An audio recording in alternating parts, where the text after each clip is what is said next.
When we hear the term ground zero, a lot of images come to mind. As Americans, our minds are drawn to Manhattan, New York. Perhaps the image in our heads is a hole in the ground that is a place of devastation where the Twin Towers came down in September of 2011. Why do we call it ground zero? Well, it's the place where we as a nation united in our grief and our mourning. It's a place not only where we united, but we moved forward. It was a place where everything changed for us. We determined that as we move forward, we would never allow that to happen again, and we would never forget what took place there. Ground zero is a place where something was launched, something was different.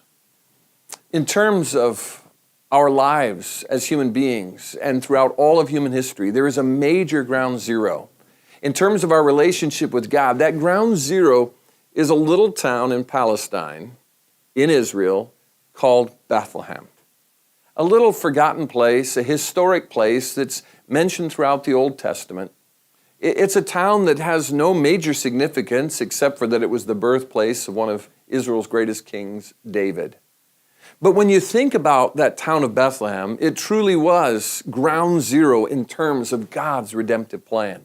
It's the place where Jesus was born, the Messiah came, and from that place and from that moment forward, as we think about Christmas, it's the place where God began to say to us, there is hope. I have sent my Son. You can have a relationship with me. I, from this point forward, extend to you my grace and forgiveness.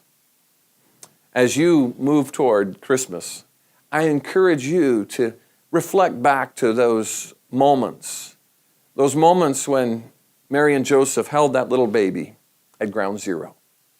And as they tried to contemplate all that was about to happen and contemplate what the angels had told them would be true of this child, Bethlehem, that little out-of-the-way place, is truly ground zero.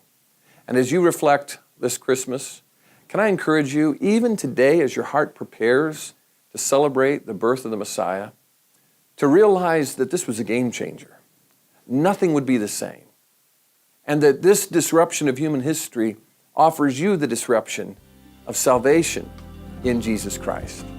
May God bless you as you worship the Savior, as you celebrate His birth, and as you reflect back on the ground zero of our faith, that little place, that little town, Bethlehem.